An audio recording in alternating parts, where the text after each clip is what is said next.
Yule afande ambaye alikuwa akizungumza jana, yule ni timu ambayo ni ya upande ule ambao wametoka kina Angela Kiziga, au wametoka kina Kikwete, wametoka kina Abduli.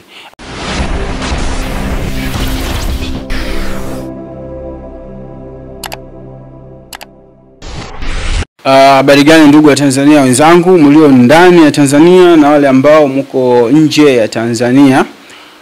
Kwa siku ya leo tumekuja kuwekana sawa juu ya swala zima ambalo tulikuwa tukilizungumzia jana.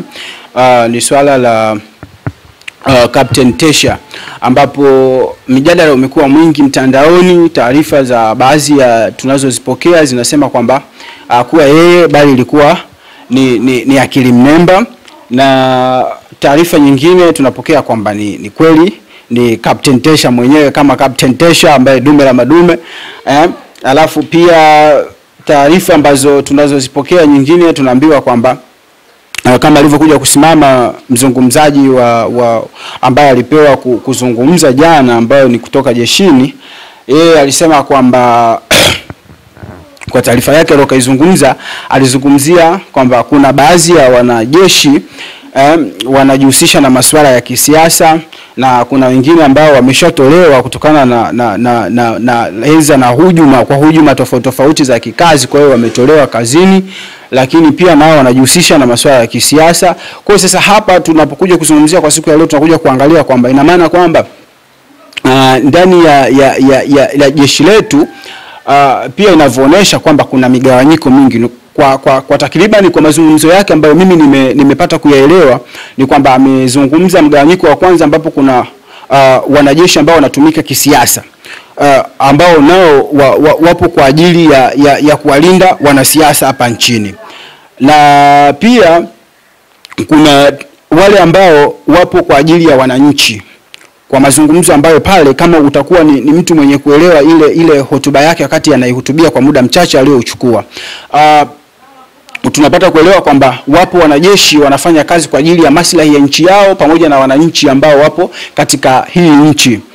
Pia tunapata kuelewa pia inawezekana pia kukapatikana jeshi katika kundi jingine la wanajeshi ambao wao wanataka kushika pia hatamu. Kwa hiyo sasa hii ni hatari katika taifa, kwa sababu hatari yake na kujaje kama tutakuwa tumepata watu ambao wanataka kushika hatamu kwenye ili taifa letu, kwamba wanajeshi anataka ashike hatamu kwenye taifa. Ina maana kwamba kitachofanyika atafanya mapinduzi, au ile nafasi ambayo atakaopata ule upenyo katika hayo maandamano, ukapatikana upenyo, kuna uwezekano baada ya kushika ile nafasi, baada ya wanasiasa kuwekwa pembeni, yeye wanajeshi wakashika ile nafasi, na maana kwamba hataweza tena kuachia. Kwa hiyo sasa hili kwa mujibu wake ni tatizo kubwa katika taifa. Ina maana hapa cha kukiomba ni solution ya kwetu sisi wenyewe kabla hayo yote hayajatokezea maandamano. Serikali pamoja na watu wake na wakubwa wa taifa hili, ingawa kuna wakubwa wengine wametajwa na Captain Tesha kwamba hawa ni wabadhirifu au mafisadi papa. Mfano mzuri Kikwete, ametajwa Angela Kiziga, ametajwa mwingine ambao ametajwa ni pamoja na Abduli mtoto wa mama. Miongoni mwa wengine waliotajwa kwamba ni mafisadi, kuna kina Rostam Azizi, huyu ni mfanyabiashara mkubwa hapa Tanzania.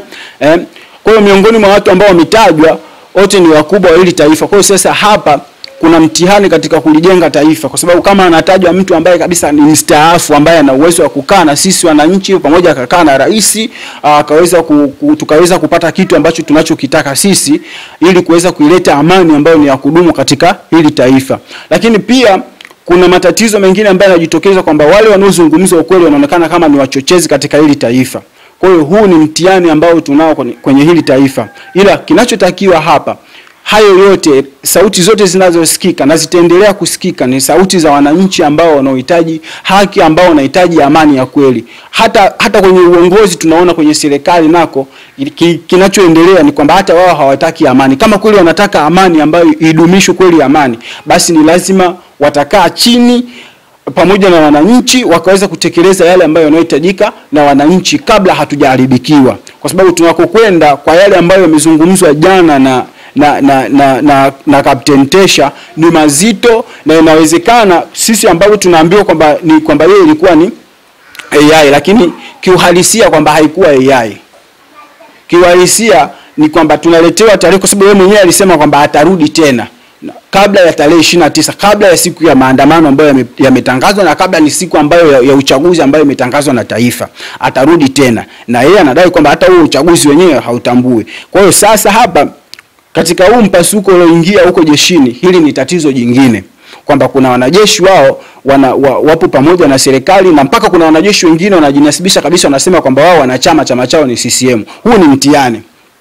Sababu kuna video moja ambayo imesambaa, kuna clip moja ya video imesambaa jana mtandaoni au kuanzia leo asubuhi nimeiona mimi, inazungumzia yani mwanajeshi kabisa anasema kwamba yeye chama chake ni CCM. Huu ni mtihani.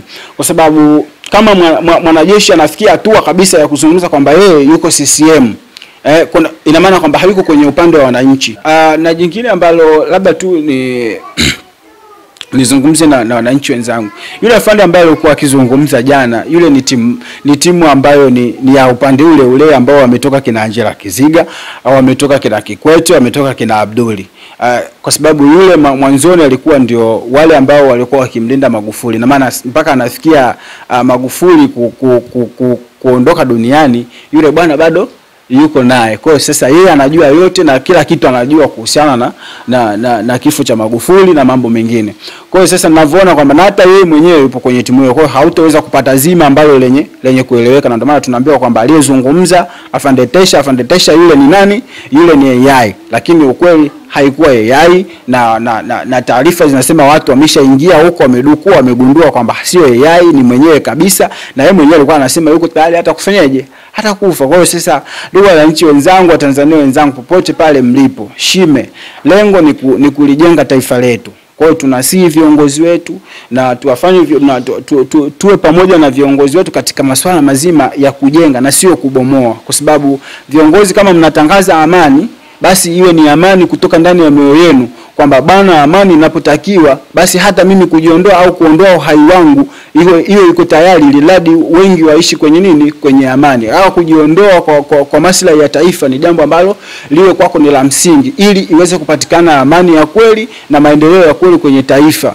Na huo ndio uzalendo wa kweli. Uzalendo wa kweli na maana kwamba mtu hata kuondoka uhai wake yuko tayari, kuondoa mapato yake yuko tayari kwa sababu ya taifa au kwa sababu ya mazingira fulani ambayo yatakuwa yana mafanikio kwa wengi. Kwa hiyo sasa kama panaonekana kwamba hapa kwenye taifa au kwenye taifa letu labda kuna matatizo makubwa ambayo yanasababishwa na uongozi, kama na wewe mwenyewe umeshajigundua kwamba mimi kwenye uongozi wangu kuna hili, kwa hiyo bora tu niachie ngazi, maisha yafenyeje, yaendelee. Wakija wengine pia malengo ni kujenga, na hata watakao kuja wanahitaji wafenyeje, wajenge. Wananchi wanahitaji uchaguzi wa uhuru, na uchaguzi ambao utawapa wao formula nzima ya kumchagua mtu ambaye wanayemtaka kihalali, kura yao iwe na thamani. Usiweze kumwambia mtu kwamba tunaingia kwenye uchaguzi hali ya kuwa kura yake haina thamani ya kumuondoa wala kumweka mtu kwenye madaraka. Huo sio uchaguzi. Hiyo ni pumba ya uchaguzi. Kwa hiyo sasa wananchi hawataki wanachotaka, wanataka uchaguzi ambao ni wa haki. Kwa hiyo ili tufikie kwenye haki, hayo yote tunayotengeneza mapicha, sijui tumemchukua nani, sijui ambaye yupo kwenye upande huu, tunamchukua nani, sijui yupo kwenye upande ule, ili aje kuambia jamii kwamba iko hivi, mara tunasambaza mabarua ambayo sio